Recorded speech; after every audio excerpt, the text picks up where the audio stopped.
And it's fine. Okay. Affirming unity. That's Miriam. The problem comes here after I do the welcome. I think you are going to have the opening words. Oh, I'm going to have the and wouldn't the text of the opening words is already? Well, do you still have Yeah, I have it. Hey, it's a good thing we looked at this because I would be doing the opening words and go, yeah. Here, I'll do that. Here, let's go. Come on. It's on this side of that. I hate the fact that dryness of winter. So it starts there. The dryness of winter, which makes it impossible to handle papers. Yes.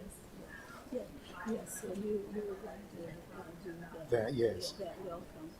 And then in the end it says here that you were going to do the prayer and then I'm going to do that. You do it. Yeah. Okay. I think we should start here soon because it's 10 o'clock. Where is Miriam? What? Miriam is our. Yes, Miriam is. Okay.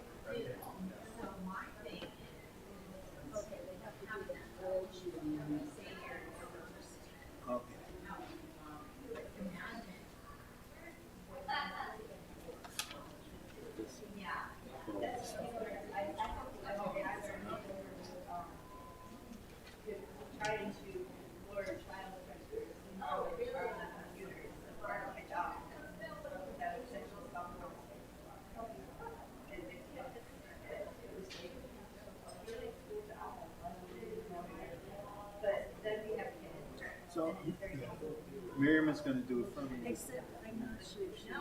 She's in that. Not sure exactly.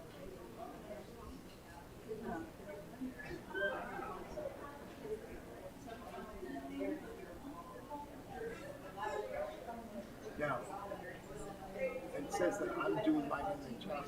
No. I can do it. All I have to do is like that, and then the words won't there on the screen. No, it's okay. Excuse me. Before my co-chair Hannah Harrington starts, I want to make sure that everyone's aware of this. If you have a kazoo, you're going to hear a drum roll, and then you're going to go with the kazoo, or with the mouth, whatever your choice. If you have pom-poms, you're going to let them celebrate. Okay? Thank you.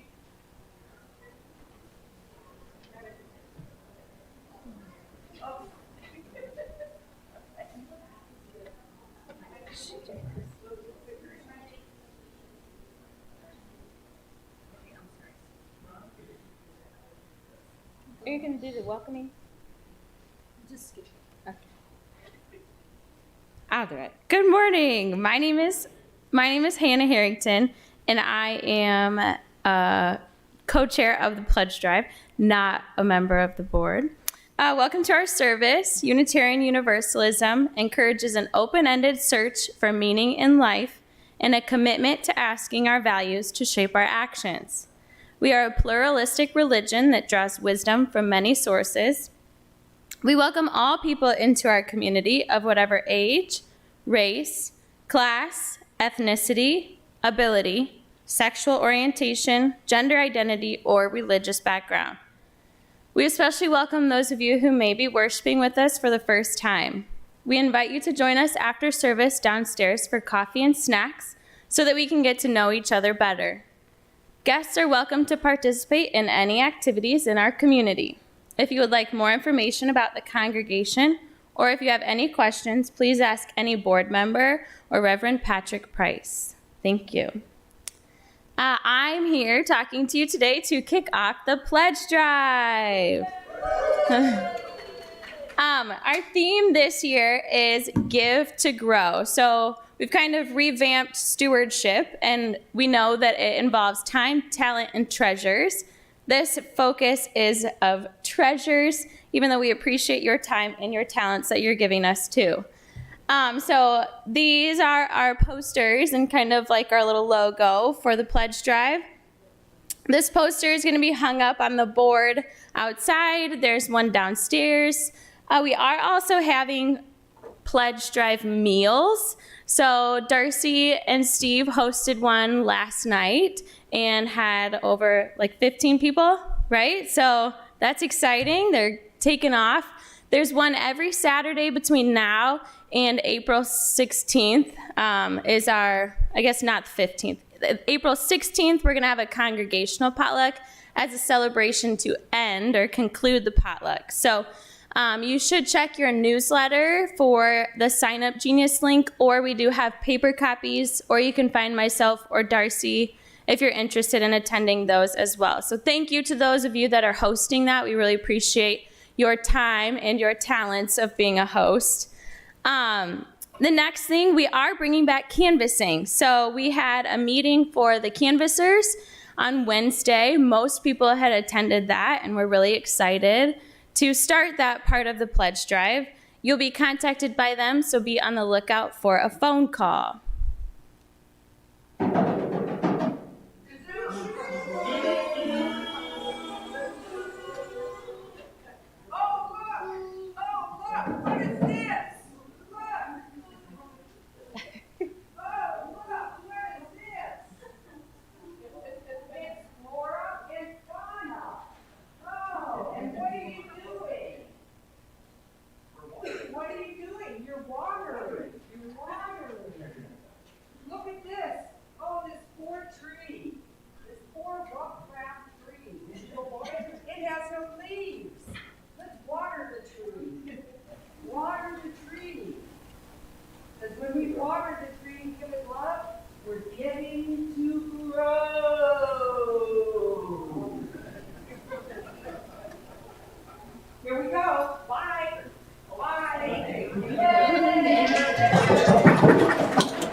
Thank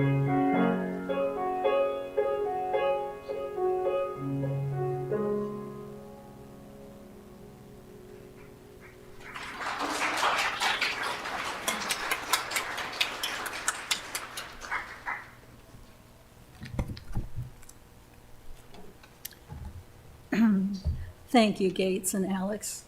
Lovely, lovely. My name is Kathy Bowman, and I'm a member of the Religious Services team, which fills the pulpit while our interim minister, the Reverend Patrick Price, is away. The service today will focus on the amazing work initiated at the UUCQC in 1982, when advocacy for our LGBTQ brothers and sisters began, and how this was supported by Temple Immanuel and Edwards Congregational. Today's topic is an outgrowth of the work that was started around 3 years ago at the beginning of the pandemic. It became painfully evident that the local pioneers advocating for LGBT community were dying. We needed to capture their stories. We initially completed over 20 oral histories. Their stories were so compelling that we decided to form a Pride in Memory steering committee to further document this history. We have been working in partnership with Putnam Museum and Augustana College. Our first formal project was the completion of historical panels that are in display at the back of the sanctuary. These panels are intended to give an overview of our LGBTQ history from around 1970 to the present. Today, we can only focus on what took place here in the UU congregation in the 1980s and 90s in conjunction with Temple Immanuel and Edwards. We'll also have a reference to what was happening locally and nationally, and something quite remarkable started to happen in the Quad Cities. The Quad Cities began their journey toward being an affirming and welcoming community. A full exposition of that history will have to wait for another time, but today it's important to focus on what happened here and how that work should continue. Rabbi Henry Karp will begin with this opening.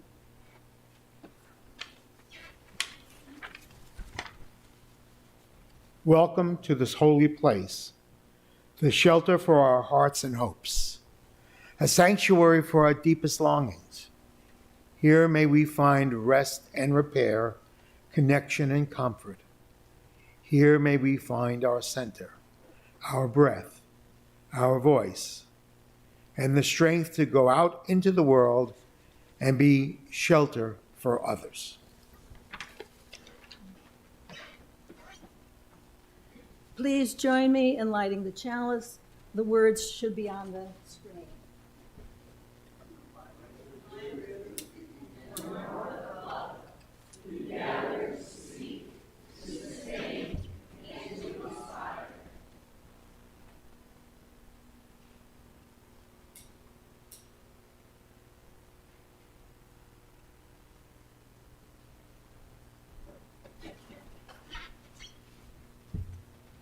And join me in the first hymn, opening song, We Would Be One. Rise as you're willing and able.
please standing and greet your brothers and sisters in your midst? Briefly.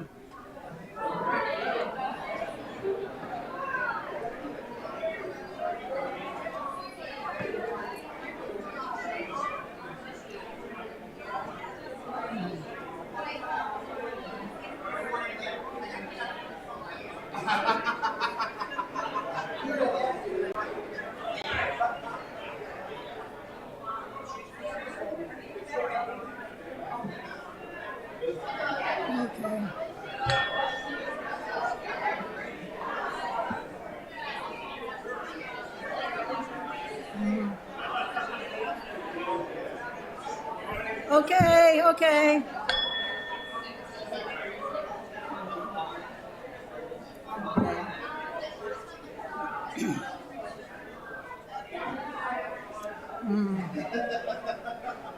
Okay, all you friendly people.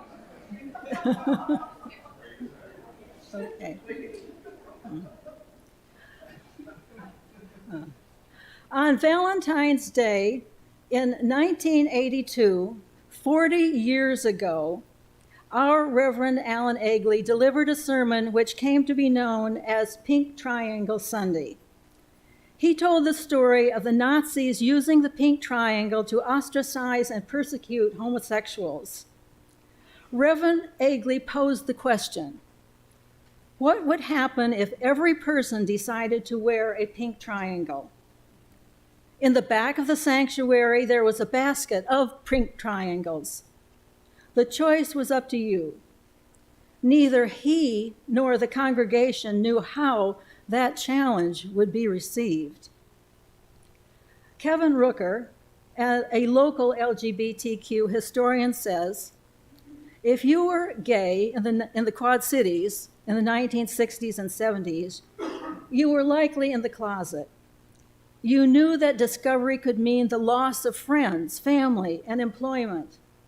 And friends likely didn't know your real name, or more than just your first name, in case they were questioned by the police. So, where was I back then, 40 years ago? I was 33, quite overwhelmed with two little ones at home, a 2-year-old and a 9-month-old. Yes, they were only 17 months apart. My life was consumed by bottles and diapers, trying to put a meal on the table and getting enough sleep. The congregation's gift to me was a woman named Dory Entler, the church nursery supervisor who welcomed my babies into her loving arms so that I could go to church and get a few moments of peace. My reaction to the pink triangle challenge was one of indifference. I didn't know anyone who was gay. There was no one in my family who was gay. Do I need another cause to be concerned about? My generation's justice issues were civil rights and the Vietnam War. Who really cares about gay rights here in the Quad Cities? Did I need to care? I was only 33, and I had a lot to learn about life. Nationally, the Stonewall riots were in 1969, where queer men aggressively challenged the authority of New York police to raid their bar. In 1970, homosexuality was eliminated from the American Psychological Association's list of mental illnesses. In the early 80s, AIDS was identified. Locally, the first AIDS death was in 1984. What was happening locally on gay rights in the 1980s? Now, locally, there was a vibrant gay bar culture, mostly in Rock Island and Davenport. Bars were the only safe venue for gay men who gathered from eastern Iowa and western Illinois. Bars were the only place where gay men could feel safe and socialize. In addition, locally, there was an organization called SAME, S-A-M-E, Society Advocating Mutual Equality, created by ordinary men who were willing to take a risk for a greater cause.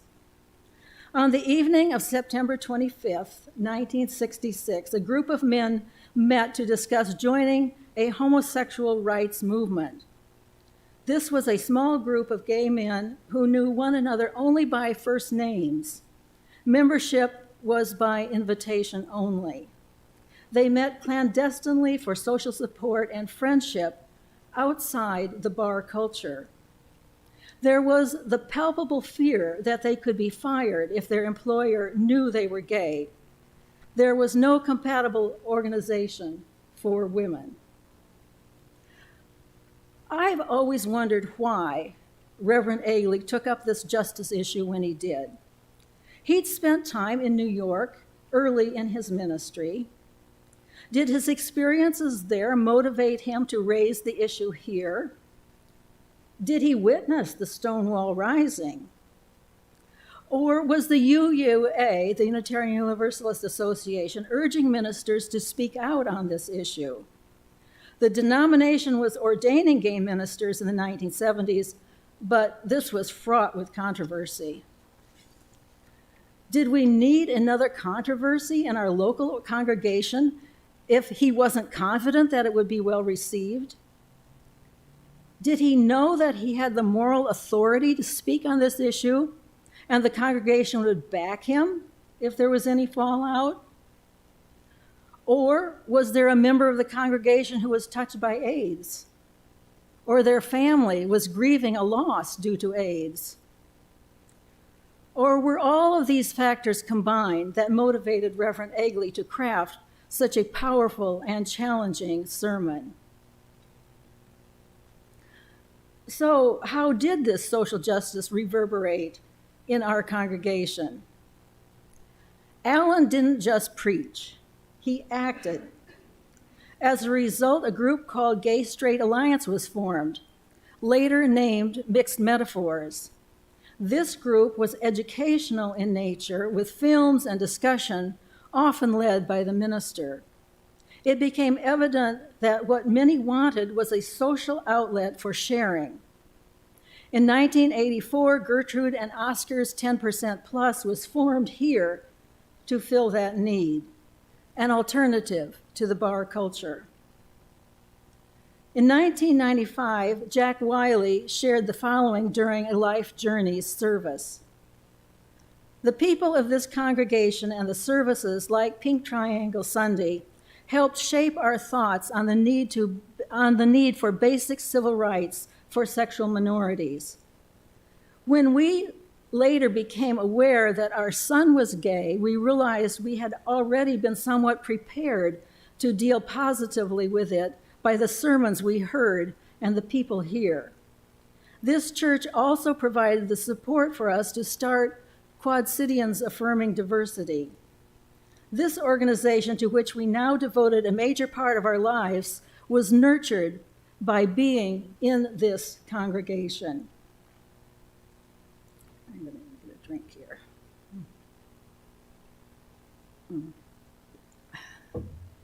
So how has all of this affected my life?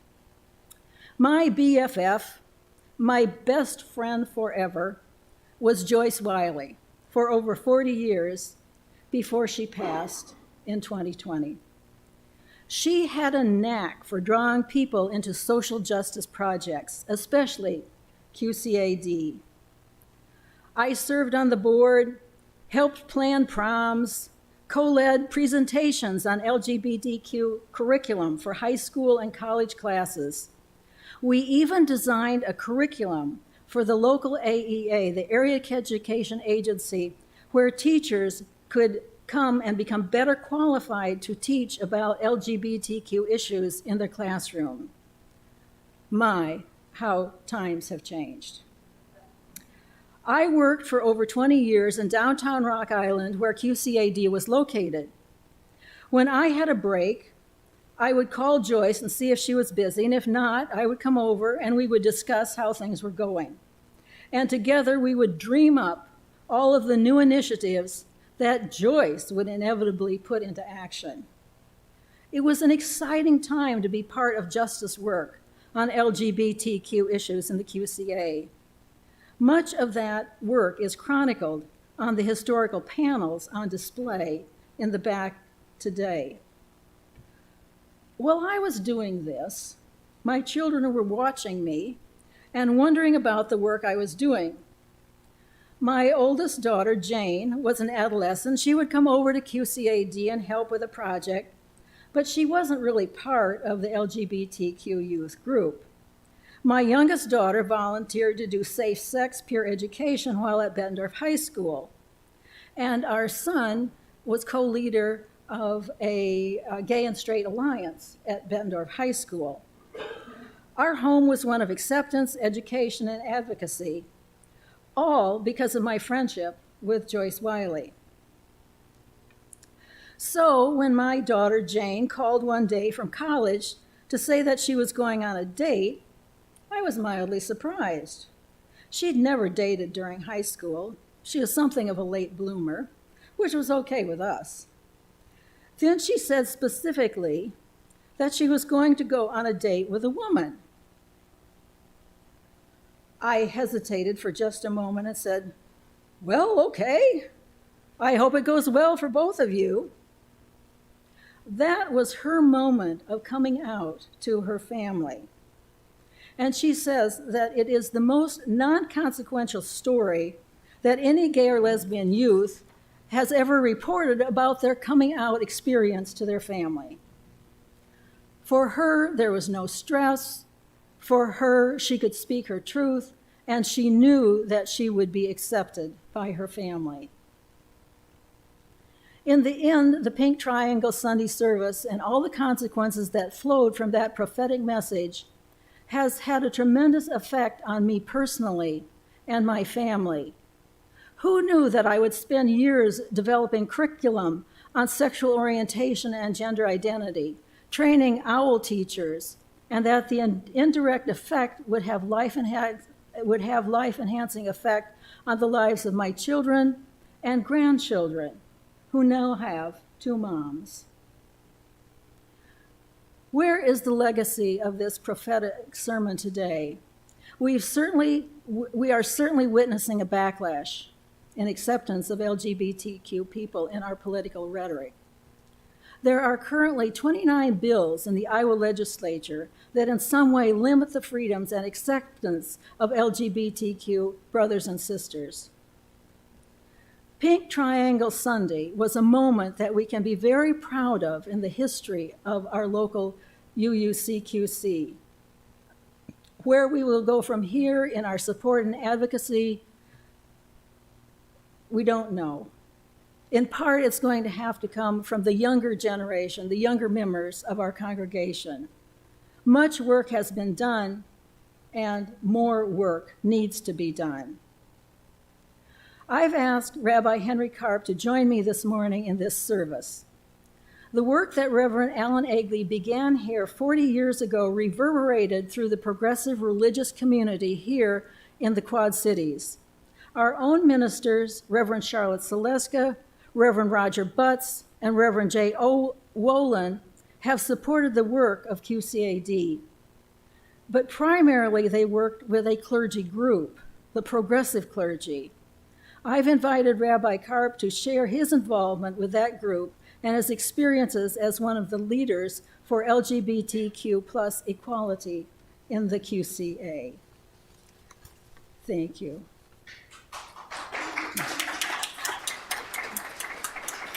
Oh boy. And now, the offering. In the transition time between our 2 reflections, we take the opportunity to fulfill our weekly commitment to assist that we are able, the greater community, you know what this is about. This is the offering and the introduction to joys and sorrows. Please feel free to light a candle as you will.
Good morning. I'm Barbara Thompson, a member of the pastoral care team.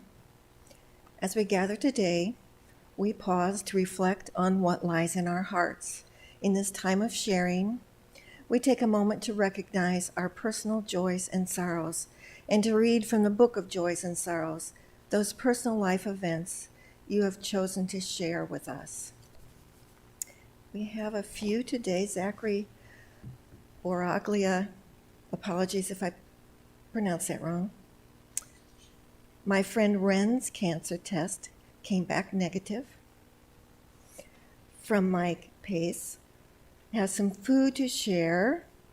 Please check the table downstairs. And from Isabel Dawson, tells us that her grandmother is on hospice, and for her, she wishes a painless and peaceful passing.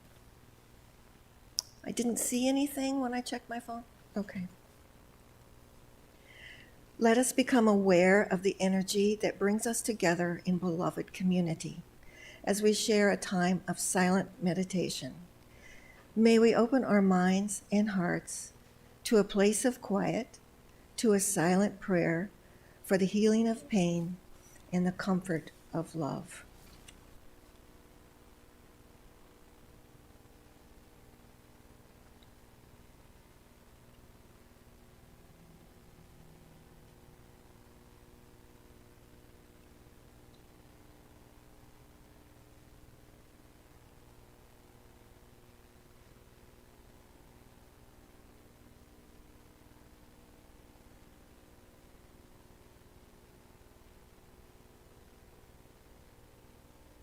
For what has been shared, and for what remains in the quiet sanctuary of our hearts, we are grateful. May we remember that we never walk out into the world alone. We stand on the shoulders of brave and generous ones who have gone before. We walk beside companions ready to catch us when we fall. We hold memories of dear ones in our hearts who keep us connected to our center.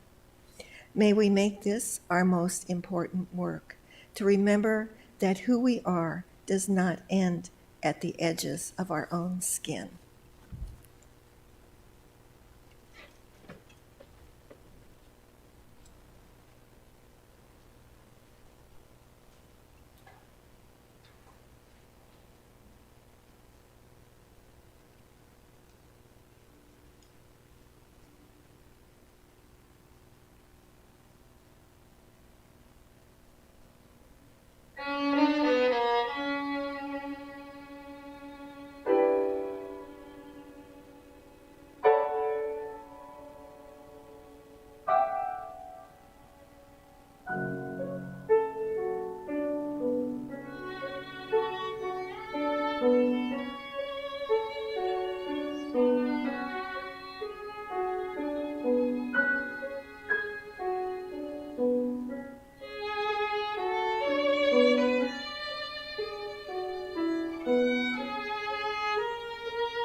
I'm honored that Kathy Bowman invited me to share with you some of my reflections on the group, the Progressive Clergy, its history and values.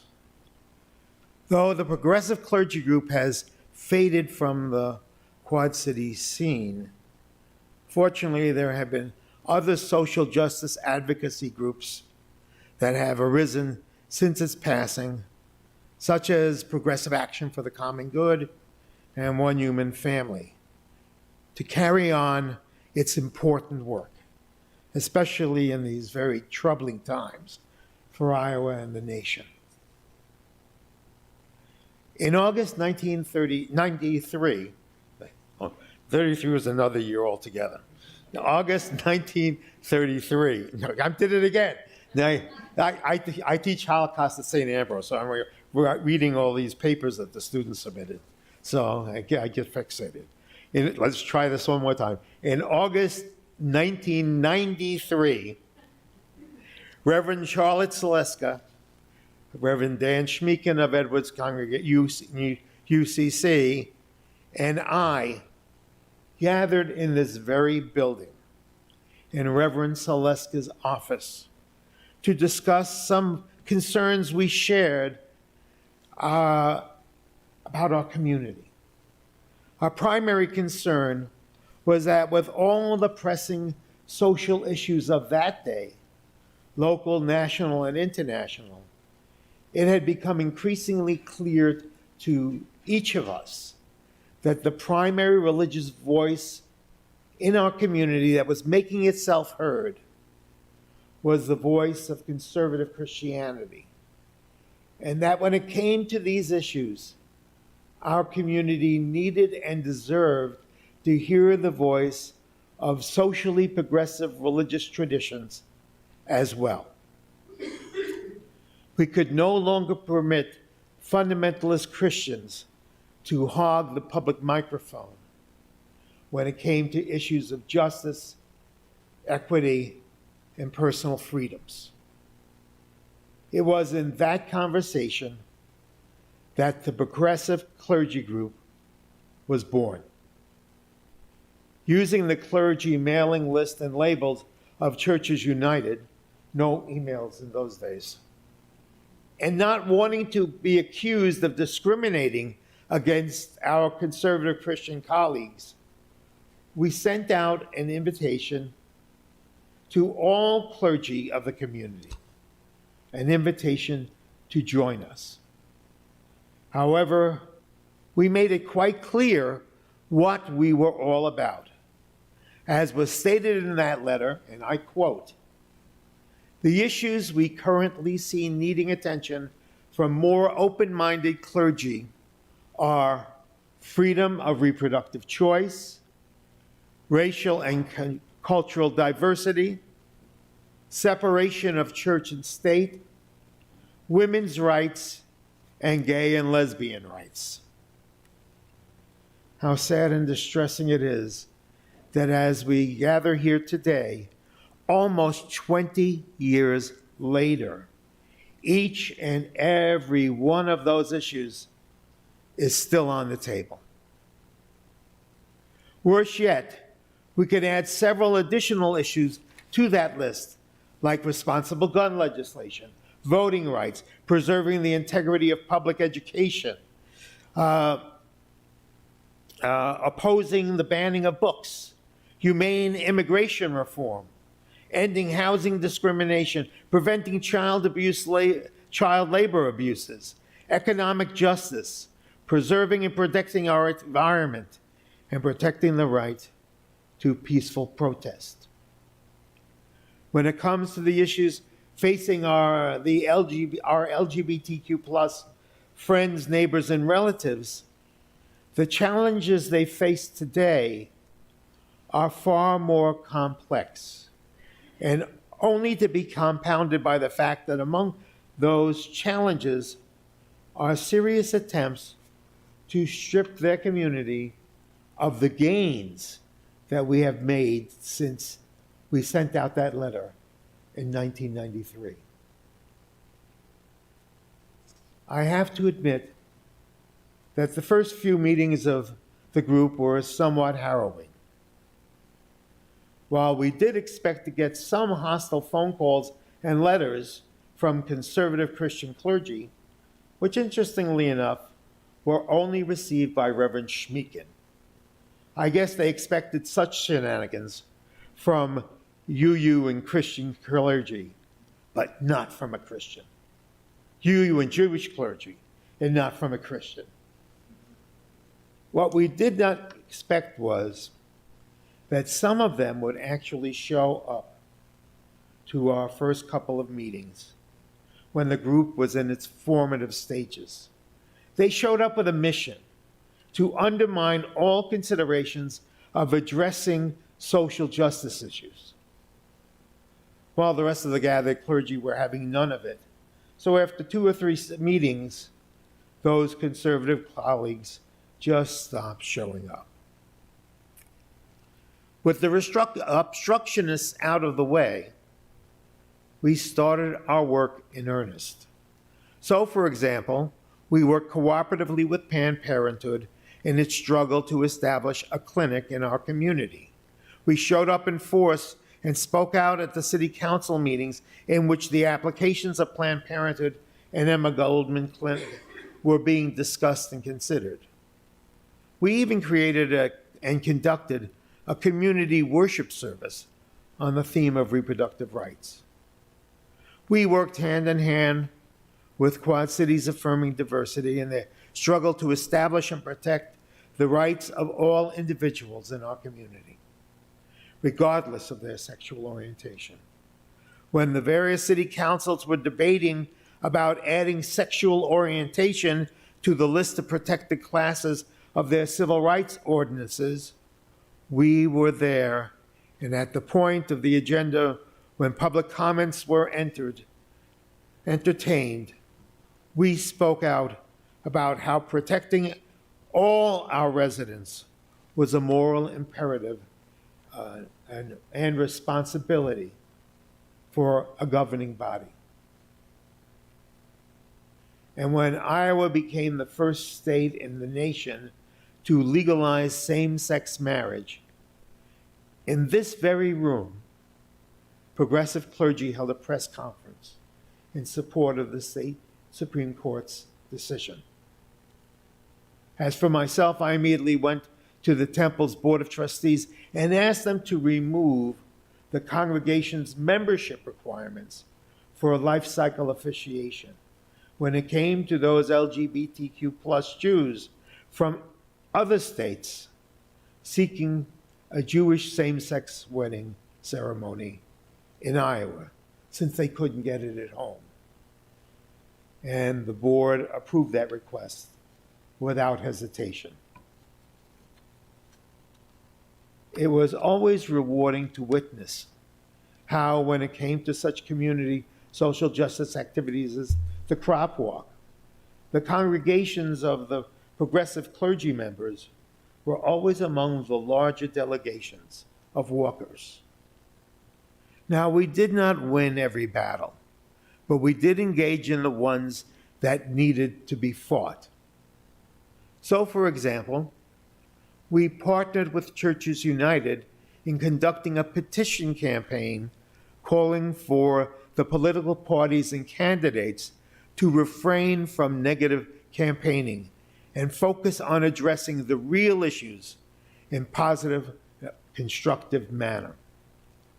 I think you all can figure out how that turned out. Still, it needed to be said, and we said it.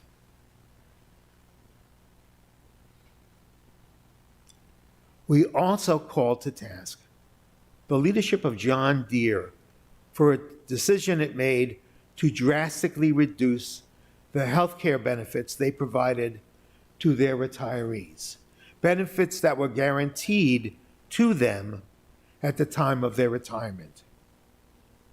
We tried, but there is no talking to a wall. However, it was to our credit that when faced with this crisis, the Deere retirees turned to us for help.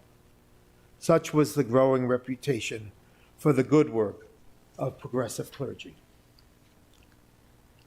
Progressive Clergy even had a spin-off of the organization, the Quad Cities Anti-Hate Coalition. It too faded out of existence during a period of low hate activity in our community. It is a sad but almost unavoidable reality that when the threats are gone and the dangers averted for the moment, most members of the community lose interest in the work of keeping the community safe for the long run. But today, we do not have to worry about that, for the threats to our community, our state, and our nation look like they're going to be around for quite some time now. With every passing day, especially here in Iowa, the right-wing members of the state legislature propose more and more bills born of toxic prejudice against those they see as different from them. The work that once was the mission of Progressive Clergy must become the mission of each and every one of us. We need to stand together to drive back the darkness that threatens to envelop our state and our nation. The Progressive Clergy group may be gone, but their work needs to be carried forward. Amen.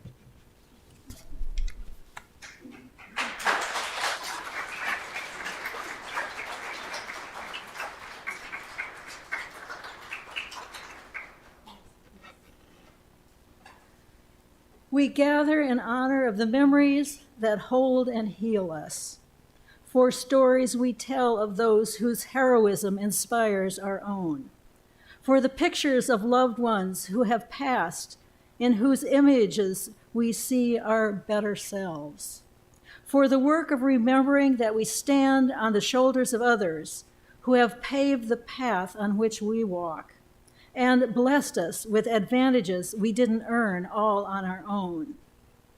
May these memories of those who have come before inspire us to pass on a better world to those who will come after us. May their light guide our way. Please join us in the closing hymn, 1014, Answering the Call of Love.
Please join me in extinguishing the chalice. The words are on the screen.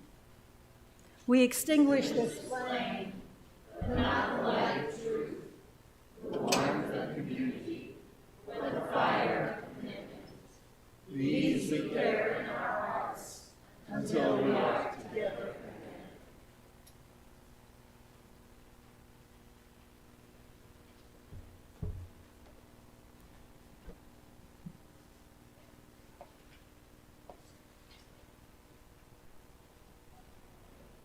If you know this song, please feel free to sing along.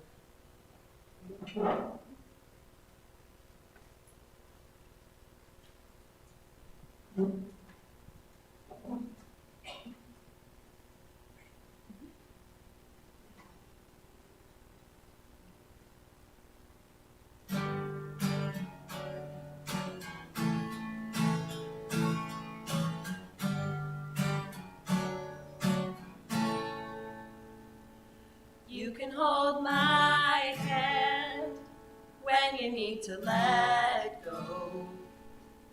I can be your mountain when you're feeling valley low.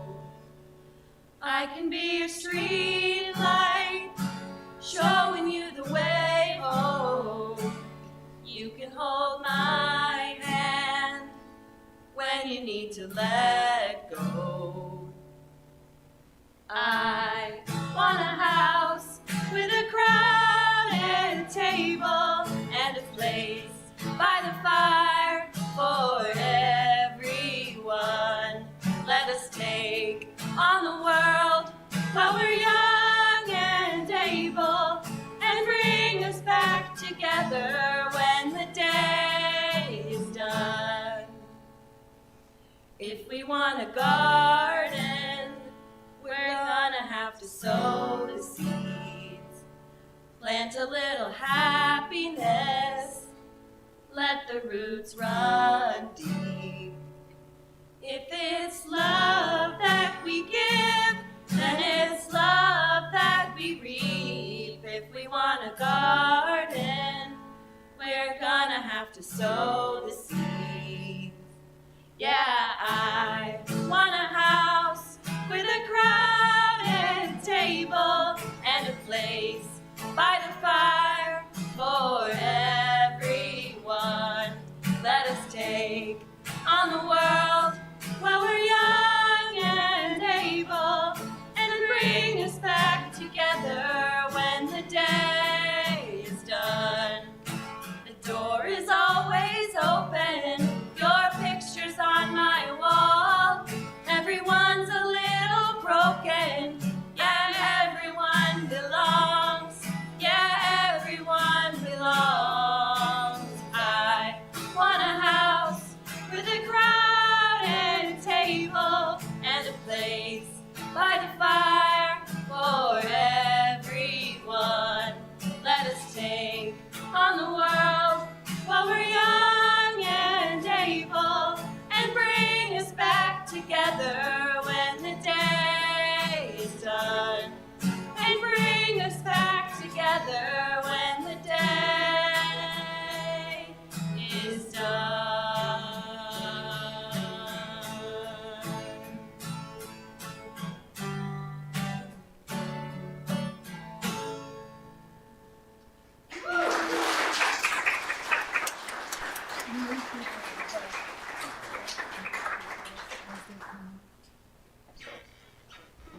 Just get this back in here.